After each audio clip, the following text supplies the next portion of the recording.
Hello friends, जय माता दी। कैसे हैं आप सब दोस्तों? एकादशी है तो आइए हाथ जोड़कर भगवान विष्णु की प्रार्थना करते हुए इस वीडियो की शुरुआत करते हैं। शांताकारं भुजगशयनं पद्मनाभं सुरेशं विश्वाधारं गगन सदृशं मेघवर्णं शुभांगं लक्ष्मीकांतं कमलनयनं योगिर्भिध्यानगम्यं वंदे विष्णु भवभयहरं सर्वलोकैकनाथनं। बोलिए श्री हरि विष्णु भगवान की जय, लक्ष्मी मैया की जय। दोस्तों, फागुन माह की एकादशी तिथि है और ये एकादशी भगवान विष्णु के परशुराम स्वरूप को समर्पित होती है और आंवले का वृक्ष का इस दिन पूजन किया जाता है। अतः आमल की एकादशी, वहीं ब्रिज में इसे रंग भरनी एकादशी, नाथद्वारा में इसे कुंज एकादशी और खाटू नगरी में इसे खाटू एकादशी के नाम से हम जानते हैं। भगवान विष्णु ने स्वयं आंवले को देव वृक्ष बताया है क्योंकि इसमें सभी देवी देवताओं का वास होता है और आमल की एकादशी का व्रत रखकर आंवले के पेड़ की जो पूजा करते हैं उसके सभी पाप कष्ट दोष मिट जाते हैं, उनको मोक्ष की प्राप्ति होती है। और ऐसे भी आंवले का आयुर्वेद में बहुत सारे औषधीय गुण बताए गए हैं। इसमें नियमित रूप से सेवन करने से स्वास्थ्य के तमाम तरह की परेशानियां दूर होती है। और वैसे तो हर एकादशी पर भगवान विष्णु के ही पूजन का विधान आता है, लेकिन इस खास आमल की एकादशी पर भगवान विष्णु सहित महादेव यानी भगवान शिव और महापार्वती माँ पार्वती की पूजा का भी विधान आता है। इस दिन पार्वती माता को पहली बार शादी के बाद काशी लेकर के गए थे महादेव, और इस दिन महादेव और महादेवी यानी माता पार्वती को गुलाल अर्पित करने का भी विधान आता है। जो लोग भी इस दिन महादेव और देवी को गुलाल अर्पित करते हैं उनके वैवाहिक जीवन में रूठी खुशियां वापस लौटकर आ जाती है। इस खास दिन बनारस में रंग भरी एकादशी मनाई जाती है, जहां बाबा विश्वनाथ और माता गौरी की पूजा कर गुलाल अर्पित किया जाता है। फिर शिव शक्ति को सारे बनारस नगर में भ्रमण करवाया जाता है। दोस्तों, शास्त्र हिमाद्री हो, स्मृति कौस्तुभ हो, इसमें आंवले के पेड़ के नीचे दामोदर राधा के भी पूजन का वर्णन आता है। इस व्रत के बारे में एक बार धर्मराज युधिष्ठिर महाराज श्री हरि कृष्ण से कहते हैं, हे जनार्दन, आपने फागुन के कृष्ण पक्ष की विजया एकादशी का सुंदर वर्णन करते हुए सुनाया। अब आप फागुन माह के शुक्ल पक्ष की एकादशी का क्या नाम है, सो मुझे बतलाइए, उसकी विधि क्या है, आप मुझे बतलाएं। तब श्री भगवान कहते हैं, हे राजन, फागुन मास के शुक्ल पक्ष की एकादशी का नाम आमल की एकादशी है और इस व्रत के करने से समस्त प्रकार के पाप नष्ट होते हैं। इसके प्रभाव से 1000 गौदान के बराबर फल प्राप्त होता है।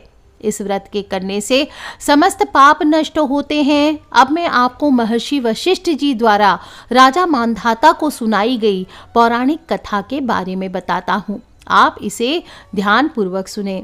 ब्रह्मांड पुराण में बतलाया गया है कि एक बार राजा मांधाता महर्षि वशिष्ठ के पास गए और वशिष्ठ जी से कहा कि हे वशिष्ठ जी, यदि आप मुझ पर कृपा करें तो किसी ऐसे व्रत की कथा कहिए जिससे मेरा कल्याण हो।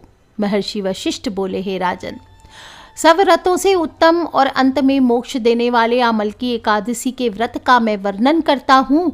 यह एकादशी फागुन माह के शुक्ल पक्ष में होती है और जो भी व्यक्ति आमल की एकादशी व्रत को विधि पूर्वक करता है उसे 1000 गौ दान के बराबर पुण्य फल प्राप्त होता है। उसके सभी पाप नष्ट हो जाते हैं। जो भी व्यक्ति मोक्ष और स्वर्ग की कामना रखता है उसे आमल की एकादशी का व्रत अवश्य करना चाहिए। और ऐसे ही पौराणिक काल में एक वैदिश नाम का नगर था जिसमें ब्राह्मण, क्षत्रिय, वैश्य और शूद्र चारों वर्ण के लोग आनंद सहित रहा करते थे। उस नगर में सदैव वेद ध्वनियां गूंजा करती थी। पापी हो, दुराचारी हो, नास्तिक हो, उस नगर में कोई नहीं था। उस नगर में चैत्ररथ नाम का एक चंद्रवंशी राजा हुआ करता था। वह अत्यंत ही विद्वान और धर्मी था। उस नगर में कोई भी व्यक्ति दरिद्र और कंजूस नहीं था। सभी नगरवासी विष्णु भगवान के भक्त थे और आबाल वृद्ध, स्त्री पुरुष सभी एकादशी का व्रत किया करते थे। एक समय फागुन माह के शुक्ल पक्ष की आमल की एकादशी आई। उस दिन राजा, प्रजा, बाल, वृद्ध सभी ने हर्ष पूर्वक व्रत को किया। राजा अपनी प्रजा के साथ मंदिर में जाकर पूर्ण कुंभ स्थापित करके धूप दीप नैवेद्य पंचरत्न आदि से धात्री की पूजा करने लगा। धात्री यानी आंवले की पूजा करने लगा और इस प्रकार स्तुति करने लगा, हे धात्री, तुम ब्रह्म स्वरूप हो, तुम ब्रह्मा जी द्वारा उत्पन्न हुए हो और समस्त पापों का नाश करने वाले हो, तुमको नमस्कार है। अब तुम मेरा अर्घ स्वीकार करो। तुम श्री रामचंद्र जी द्वारा सम्मानित हो, मैं आपकी प्रार्थना करता हूँ, अतः आप मेरे समस्त पापों का नाश करें। उस मंदिर में इस प्रकार से विनती कर सभी ने रात्रि भर जागरण किया और रात के समय ही वहाँ एक बहेलिया आया जो अत्यंत ही पापी और दुराचारी था। वह अपने कुटुंब का पालन जीव हत्या करके किया करता था। भूख और प्यास से अत्यंत व्याकुल होकर वह बहेलिया इस जागरण को देखने के लिए मंदिर के कोने में जाकर बैठ गया और भगवान विष्णु की तथा एकादशी के महात्म्य की कथा को सुनने लगा। इस प्रकार अन्य मनुष्यों की भांति उसने सारी रात जागकर बिता दी। प्रातःकाल होते ही सभी लोग प्रसाद लेकर अपने अपने घर को गए तो वो बहेलिया भी चला गया और घर जाकर उसने भोजन किया। कुछ समय बीतने के बाद उस बहेलियों की मृत्यु हो गई, मगर उस आमल की एकादशी के व्रत और जागरण के कारण उसने राजा विदुरथ के घर में पुनर्जन्म लिया और उसका नाम बसूरथ रखा गया। युवा होने पर वह चतुरंगिनी सेना के सहित तथा धन धान्य से युक्त होकर 10,000 ग्रामों का पालन करने लगा। वह तेज में सूर्य के समान, कांति में चंद्रमा के समान, वीरता में भगवान विष्णु के समान और क्षमा में पृथ्वी के समान था।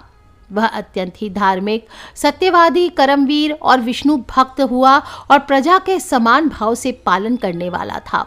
दान देना उसका नित्य कर्तव्य था। एक दिन राजा शिकार खेलने के लिए गया। दैव योग से वह मार्ग भूल गया और दिशा ज्ञान न रहने के कारण उसी वन में एक वृक्ष के नीचे सो गया। थोड़ी देर बाद पहाड़ी मलेच्छ वहां पर आ गए और राजा को अकेला देखकर मारो मारो शब्द का उच्चारण करते हुए दौड़ पड़े। मलेच्छ कहने लगे, इसी दुष्ट राजा ने हमारे माता पिता, पुत्र पौत्र आदि अनेक संबंधियों को मार दिया है, देश से निकाल दिया है, अतः इसको अवश्य मारना चाहिए। ऐसा कहकर वे मलेच्छ उस राजा को मारने दौड़े और अनेक प्रकार के अस्त्र शस्त्र उसके ऊपर फेंकने लगे। वे सब अस्त्र शस्त्र राजा के शरीर पर गिरते ही नष्ट हो गए और उनका वार पुष्प के समान उनको प्रतीत होने लगा। अब उन मलेच्छों के अस्त्र शस्त्र उल्टा उन्हीं पर प्रहार करने लगे, जिससे वे मूर्छित होकर गिरने लगे। उसी समय राजा के शरीर से एक दिव्य स्त्री उत्पन्न हुई और वह स्त्री अत्यंत ही सुंदर होते हुए भी उसकी भ्रुकुटी बड़ी टेढ़ी थी। उसकी आंखें उससे लाल लाल अग्नि निकल रही थी और दूसरे काल के समान वह प्रतीत हो रही थी। वह स्त्री मलेच्छों को मारने दौड़ी और थोड़ी ही देर में उसने सब मलेच्छों को काल के गाल में पहुंचा दिया। जब राजा सोकर उठा तो उसने मलेच्छों को मरा हुआ देखकर कहा कि इन शत्रुओं को किसने मारा है? इस वन में मेरा कौन हितैषी रहता है? वह ऐसा विचार कर ही रहा था कि आकाशवाणी हुई, हे राजा, इस संसार में विष्णु भगवान के अतिरिक्त तेरी कौन सहायता कर सकता है? इस आकाशवाणी को सुनकर राजा अपने राज्य में आ गया और सुखपूर्वक राज्य करने लगा। महर्षि वशिष्ठ कहते हैं राजा मांधाता से कि हे राजन, यह आमल की एकादशी के व्रत का ही प्रभाव था। जो मनुष्य इस आमल की एकादशी का व्रत करता है वह प्रत्येक कार्य में सफल होते हैं और अंत में विष्णु भगवान के लोक को जाते हैं। आमल की एकादशी के विशेष पूजन, व्रत और उपाय से संकटों का नाश होता है, पारिवारिक समृद्धि आती है, अमंगल का नाश होता है। तो बोलिए श्री हरि विष्णु भगवान की जय। इस बार आमल की एकादशी का व्रत 20 तारीख को रखना है कि 21 तारीख को, बहुत सारी कन्फ्यूजन है तो बता दूं, कन्फ्यूजन ना रखें। फागुन माह के शुक्ल पक्ष की एकादशी 20 मार्च को शुरू हो रही है। सुबह 12:21 पर यानी मध्य रात्रि से शुरू हो जाएगी। इसका समापन 21 मार्च को होगा, यानी मध्य रात्रि को 2:22 पर पूर्ण होगा। तो उदय तिथि के अनुसार ही आमल की एकादशी का व्रत सभी लोग, वैष्णव हो, स्मार्त हो, सभी को एक ही दिन यानी 20 मार्च को ही करना है। जो लोग भी विशेष पूजा मुहूर्त जानना चाहते हैं तो सुबह 6:25 से सुबह 9:27 तक है। बाकी आप सारे दिन कभी भी पूजा कीजिए, श्रेष्ठ है। और व्रत का पारण 21 मार्च को करना है, दोपहर को 1:41 से शाम को 4:07 तक। तो इस दिन हरिवासर सुबह 8:58 पर खत्म होगा। तो पारण का समय दोपहर को 1:41 से होगा। इसी समय आप पारण करें। बहुत सारे खास योग में आई है ये एकादशी, बहुत स्पेशल एकादशी है। रवि योग है, सुकर्मा योग है, पुष्य नक्षत्र भी है। रवि योग सुबह 6:25 से शुरू होगा, रात को 10:38 पर। और रवि योग क्या होता है, इसमें सभी दोष मिट जाते हैं। आप पूजन करते हैं तो इसमें सूर्य का प्रभाव अधिक होता है। और इसके अलावा अतिगंड योग भी है। तो सुबह से लेकर ही शाम को 5 बजे तक है अतिगंड योग। इसके बाद सुकर्मा योग बनेगा, पूरी रात रहेगा, अगले दिन शाम को 5:42 तक। और व्रत वाले दिन पुष्य नक्षत्र है जो अपने आप में श्रेष्ठ है। तो इस दिन आप चाहें तो कोई खरीदारी आदि भी कीजिए, शुभ कार्य कर सकते हैं। सुबह से लेकर रात को 10:38 तक है। इसके बाद अश्लेषा नक्षत्र आ जाएगा। तो बहुत ही शुभ योगों में आई है ये एकादशी। कोई भी उपाय करेंगे वो जबरदस्त रहेगी। क्या करना है, दशमी तिथि की रात से ही ब्रह्मचर्य का पालन करते हुए ओम नमो भगवते वासुदेवाय, ओम नमो नारायणाय, ऐसा करते हुए सात्विक भोजन करने के बाद आपको शयन करना चाहिए। व्रत वाले दिन एकादशी के दिन सुबह जल्दी उठें और हाथ जोड़कर प्रणाम करें, धरती माता को प्रणाम करें, हथेलियों के दर्शन करें, माता पिता को प्रणाम करें। और इसके बाद नित्य कर्म से निवृत्त होकर के आप अपने घर के मुख्य द्वार की साफ सफाई करें, उसे सजाएं। आप चाहें तो तोरण लगा सकते हैं, हल्दी के जल का छिड़काव अवश्य करना चाहिए, रंगोली लगा सकते हैं। और फिर स्नान आदि करके स्वच्छ वस्त्र धारण करें। साफ धुले हुए वस्त्र इस दिन धारण करने चाहिए। और हल्के सुंदर वस्त्र, लाल, पीले, हल्के नीले, काले और गहरे नीले रंग के वस्त्र नहीं पहनने चाहिए। इस दिन आपको आंवले का पूजन करने का भी विधान आता है। और जब स्नान करेंगे तो आप चाहें तो आंवले को घस लीजिए और उसको निचोड़कर उसका रस निकाल लीजिए, फिर उसको पानी में डाल करके भी आप स्नान कर सकते हैं, तीर्थों में स्नान कर सकते हैं। और इस प्रकार से इस दिन स्नान करने के बाद आपको सूर्य भगवान को 1 लोटा जल अवश्य अर्पित करना चाहिए। इसमें 2 बूंद आंवले का रस डाल लीजिए और बोले ओम सूर्याय नमः, ओम आदित्याय नमः, ओम भास्कराय नमः। और ये 2 बूंद आंवले का रस डालकर ही आप दक्षिण मुखी हो जाइए और अपने पितृ के निमित्त जल अर्पित कीजिए। आप चाहें तो पितरों के निमित्त इस दिन आंवले का दान भी कर सकते हैं। बोले ओम सर्वेभ्यो पितृभ्यो नमो नमः। इस प्रकार से आप कर लीजिए। इसके बाद अगर आपके घर के आसपास आंवले का पेड़ है तो आप वहाँ जाकर पूजन कर सकते हैं। घर पर आंवले की डाली मंगवाकर घर पर पूजन कर सकते हैं। जो लोग भी आंवले के पेड़ के पास जाएंगे तो पहले वहाँ साफ कर ले, एक झाड़ू लेकर के जाइए, अच्छे से साफ सफाई करके पुरानी झाड़ू को वहीं छोड़ करके आपको आ जानी है। ध्यान रखना है अपने घर की दरिद्रता, जो घसी पटी झाड़ू है वो लेकर के जाइए, उससे पूरा आंवले के पेड़ के नीचे झाड़ू मारिए और फिर उस झाड़ू को वहीं छोड़ करके हाथ धो करके आपको वहाँ पर हो सके तो रसोई आदि बनाइए, नहीं तो प्रसाद लेकर के जाइए। आंवले के पेड़ में जल अर्पित कीजिए, थोड़ी सी हल्दी अर्पित करनी चाहिए इस दिन। इससे जो लोग की शादी विवाह में भी दोष अगर उत्पन्न हो रहे हैं, मैरिड लाइफ में कलेश है, तो हल्दी अर्पित करने से बड़ा अच्छा रहता है। चंदन हुआ, मौली हुआ, अक्षत हुआ, फूल पान की पत्तियाँ, सुपारी, नॉर्मल जो पंच उपचार पूजा है वो कर लीजिए। ओम नमो भगवते वासुदेवाय नमः, ओम धात्रेय नमः, ये 2 मंत्रों का जप करते हुए ओम महालक्ष्मी नमः ये बोलते हुए आप आंवले के पेड़ की पूजन कर लीजिए। और हो सके तो 11 बाती का एक दीपक, आप 11 बातियाँ एक साथ कर लीजिए और उसमें घी डाल दीजिए। एक दीपक में माटी का दीपक ले लीजिए, और नहीं है माटी का बड़ा दीपक तो आटे का बना लीजिए। चुटकी हल्दी डाल करके घी का दीपक आपको जलाना चाहिए। जिनके पास घी की व्यवस्था नहीं हो, तिल का तेल यूज़ कर लीजिए। और फिर आमल की एकादशी की जो व्रत की कथा मैंने सुनाई है वो सुनना चाहिए, मंत्रों के जाप करना चाहिए, आरती कर सकते हैं आप। फिर इसके बाद आपको आंवले का दान भी करना चाहिए। दोस्तों घर पे भी पूजन कर सकते हैं डाल ला करके, और चाहे तो विष्णु भगवान लक्ष्मी माँ का भी पूजन कर सकते हैं। आपके पास परशुराम जी का चित्र हो तो वो रख करके, या विष्णु भगवान की मूर्ति आदि हो तो दक्षिणावर्ती शंख से स्नान आदि करके आप उपाय कर सकते हैं। और गाय के जो घी का 11 बाती वाला दीपक बताया है वो भी आप घर पे बना के कर सकते हैं। भगवान विष्णु को चंदन से धूप करें, चंदन से तिलक करें, जनेऊ चढ़ाएं, तुलसी पत्र अवश्य अर्पित करना चाहिए, ऋतुफल चढ़ाएं, खरबूजा हुआ, केला हुआ, ये इसका भोग लगाइए। आप चाहें तो फलाहारी खीर का, साबूदाने की या मखाने की खीर का भोग लगा सकते हैं। और आपको घर परिवार में जो लोग भी उपाय करना चाहते हैं वो लोग इस दिन 11 आंवले बांध करके विष्णु भगवान के सामने अवश्य अर्पित करना चाहिए। किसी कटोरे में रख दीजिए या सफ़ेद कपड़े में बांध के रख सकते हैं। और वहीं बैठ करके आपके पास जो भी माला हो, तुलसी की माला हो, चंदन की माला हो, इससे आपको जप करना चाहिए। कोई भी एक मंत्र ले लीजिए। ओम राम रांग परशु हस्ताय नमः, ओम रांग रांग परशु हस्ताय नमः, या फिर ओम धात्रेय नमः, ओम श्री विष्णवे नमः, या फिर ओम श्री महालक्ष्मी च विद्महे विष्णु पत्नी च धीमहि तन्नो लक्ष्मी प्रचोदयात्, इस मंत्र का जाप कर सकते हैं।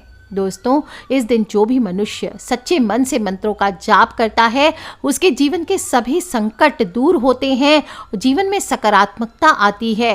और क्या करना है, जब आप पूजा कंप्लीट हो जाए, आप अपने उस जो पोटली आपने बनाई है या कटोरे में जो आंवले रखे हैं, उसमें से 2 आंवला आप निकाल सकते हैं। और कैसे करना है, अगर आपके घर पे किसी को नज़र बाधा चढ़ी है, किसी को कुछ किया धरा लगता है, तो क्या करना है, जब वो रात में उस दिन सोएंगे तो 2 आंवला एक उनके सिर के पास रख दीजिए और दूसरा उनके पैर के पास रख दीजिए। सुबह उनके उठने से पहले ही दोनों आंवले को उठा लीजिए और उनके ऊपर से 4 बार घुमा करके उस आंवले को आपको चौरस्ते पर फेंक देना है। आप चाहें तो अगर पूरे घर पर संकट ज़्यादा है तो 6 आंवले निकाल लीजिए और पूरे घर में घुमा करके आप सीधी दिशा में क्लॉकवाइज आप घुमा करके आप इसे चौरस्ते पर रखा सकते हैं। चौरस्ता नहीं है, पीपल के नीचे रख सकते हैं, बहता जल है वहाँ प्रवाहित कर सकते हैं। रात में 10 बजे के बाद आप किसी चौरस्ते पर, अगर बहुत शत्रु विपदा है आपके घर पर, शत्रु बहुत ज़्यादा है, तो आपको इस उपाय को करना है और पूरे घर में घुमाकर चौरस्ते पर छोड़ आना है। देखिए सारी नज़र बाधा किया कराया कैसे दूर होता है। आप चाहे तो पूरी की पूरी पोटली भी किसी को दान कर सकते हैं। दोस्तों, व्रत करें ना करें, सिर्फ उपाय भी आप कर सकते हैं। आप देखेंगे आंवले के इस उपाय से आपके घर में माता लक्ष्मी का स्थायी निवास होगा, कभी भी धन धान्य की कमी नहीं होगी, घर हमेशा सुख समृद्ध बना रहेगा, कलह कलेश से दूर रहेगा, घर के सभी लोग सुखी रहेंगे, उनका करियर मजबूत होगा और घर के लोग सुंदर होंगे, स्वस्थ होंगे। आंवले के पेड़ का संबंध बुध ग्रह से होता है और बुध ग्रह क्या होता है, आपके करियर, आपकी सुंदरता, आपकी जो भी फिजिकल आपकी अपीयरेंस है, आपके रिलेशंस हैं, आपकी सक्सेस है, सभी में मजबूती प्रदान करता है। तो अवश्य कीजिए, बुध की स्थिति मजबूत होती है और इस दिन आंवले का सेवन भी अवश्य करना चाहिए। आंवले से बनी चीज़ों को खाना चाहिए, इससे अक्षय फल की प्राप्ति होती है और स्वास्थ्य परेशानियां तो दूर होती ही है। दोस्तों, आमल की एकादशी के दिन कद्दू का सेवन भी अवश्य करना चाहिए। फलों में आप केला, आम, अंगूर, बादाम, पिस्ता इत्यादि अमृत फल कहे गए हैं, इनका सेवन कीजिए। सूखे मेवे जैसे बादाम, पिस्ता आदि का सेवन कर सकते हैं। जौ हो, बैंगन हो, सेम फली हो, ये नहीं खाने चाहिए। चावल का सेवन नहीं करना चाहिए क्योंकि इनको जीवित प्राणी माना गया है, इसलिए कहते हैं कि महर्षि मेधा के मांस और रक्त के सेवन के बराबर है, इसलिए ये वर्जित होते हैं। आप व्रत करें ना करें, जौ और चावल ना खाएं और मांस हो, शराब हो, प्याज, लहसुन, मांस, मदिरा आदि जैसी तामसिक चीज़ों का सेवन ना करें, ताकि आपकी एकादशी व्रत करें न करें सात्विकता से आपका दिन व्यतीत हो। इस दिन हेयर कटिंग नहीं कराना चाहिए, शेविंग नहीं कराना चाहिए, स्त्रियों को बाल नहीं धोने चाहिए। गुरु ग्रह को नियंत्रित करते हैं इस दिन एकादशी तिथि, इसलिए ये सब करने से आपके दुर्भाग्य में वृद्धि होती है। झूठ बोलना, किसी की चीज़ लेना, चोरी करना, हिंसा करना, किसी को अब्यूज़ करना, किसी को कलेश करके मन में दुख पहुंचाना, किसी के साथ मानसिक हिंसा, सिर्फ शरीर से हिंसा नहीं होती है, आप किसी को बहुत गलत बोलते हैं, अपनी वाणी से चोट पहुंचाते हैं, ये भी मानसिक हिंसा कहलाती है और अब तो गवर्नमेंट ने भी इस पर सज़ा कर दी है। तो आपको मानसिक हिंसा भी नहीं करनी चाहिए, किसी को कोसे नहीं, किसी को गलत ना बोलें, माता पिता हो, अपने बच्चे हो, संतान हो, किसी को भी गलत शब्दों का इस्तेमाल न करें और ब्रह्मचर्य का पालन करें, पर स्त्री, पर पुरुष आदि पर नज़र ना डालें। रात्रि जागरण करते हुए दिन भर तो आपको सोना नहीं चाहिए और इस दिन रात्रि में भी नहीं सोने का विधान आता है और रात्रि जागरण करते हुए भगवान श्री हरि का कीर्तन करते हुए आपको रात्रि को व्यतीत करना चाहिए। अगले दिन पारण करके आपको किसी को दान दक्षिणा करके ही अपने व्रत को पूर्ण करना चाहिए। जीवों की सेवा करें, गौ माता को थोड़ा भोजन दें, आंवले का मुरब्बा बना करके गौ माता को खिला सकते हैं। दोस्तों इस प्रकार से जीवों की सेवा करें और अपने माता पिता, गुरुजनों, पति पत्नी, संतान सभी का सम्मान करते हुए पूरे दिन को व्यतीत कीजिए। दोस्तों आज के लिए इतना ही। बड़ी ही खूबसूरत साल की मैं मानती हूँ कि आमल की एकादशी सबसे सुंदर एकादशी होती है, सुंदरता देने वाली एकादशी होती है। तो एक आंवले से सिर्फ आपको उपाय करना है, घर के सभी लोगों के हर संकट से मुक्ति होगी, सभी को सुंदरता मिलेगी, सभी के करियर को बूम मिलेगा। सो कर लीजिए उपाय दोस्तों, खिलखिलाते रहें, मुस्कुराते रहें। माता रानी आप सभी की माता लक्ष्मी आप सभी की रक्षा करे, माता रानी आप सभी पर दया करे और भगवान श्री हरि विष्णु आपके सभी संकटों से आपको मुक्त करे। आज के लिए इतना ही दोस्तों। बोलिए एकादशी माता की जय। हर हर महादेव शंभो। जय माता दी। बम बम भोलेनाथ की जयकारा। शेरा वाली दा बोल साचे दरबार की जय। विष्णु भगवान की जय। लक्ष्मी मैया की जय।